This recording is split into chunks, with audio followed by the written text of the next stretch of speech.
Bij de zoekerij in Damwoord wordt tijdens Dollesdij het verleden levend gehouden. Met informatie over de levensstijl van toen en de sigorijteelt. En het proeven van de zoekerijkes, oftewel de sigorijkoekjes, gaat erin als koek. Ik wel lekker, ja. Ja, lekker. Neem maar eens gewoon mij. Het is verrukkelijk. Dit is echt heel lekker.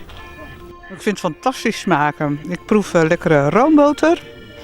En een beetje speculaas, kaneel. Het is lekker zoet, ja.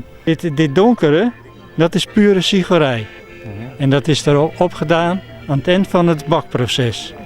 Nostalgie is soms de drijfveer om het cultureel historisch centrum te bezoeken. Ja, als dat zou weer. Dat vind ik wel mooi als dat nou wegjaagt. Nou, ik zou zeggen net, want ik ga dit net meemaken ook. Ik zou wel iets bedsteedjes slipt of zo net. Ja, maar zie wel. Ja, ik kan in de bed steeds slept. Ja. Die aan de andere kant lijn dus met mijn huid. Ja, en die aan de andere kant daar lijn ik. Rondleider Jaap Bouma verhaalt over het ondergeschoven kindje in de bedstee.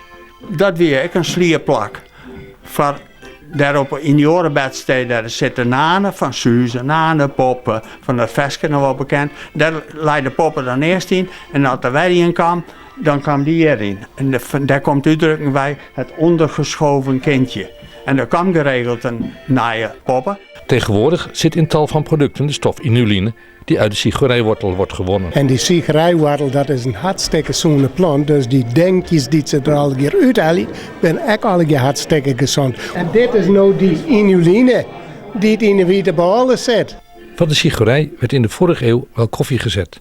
Beter bekend als armeluiskoffie. In de oorlog kwam de sigorijkoffie weer in zwang.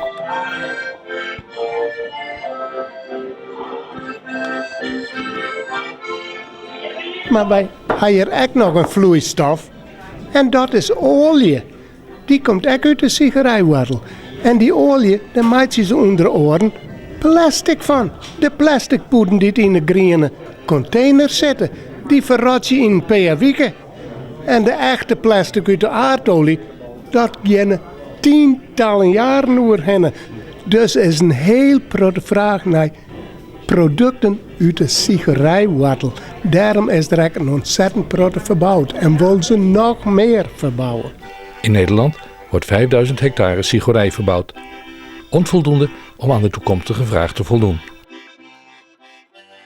De verwachting is dat de vraag naar inuline zal verhogen. En dat zal weer tot consequentie hebben dat er meer sigorij verbouwd moet worden.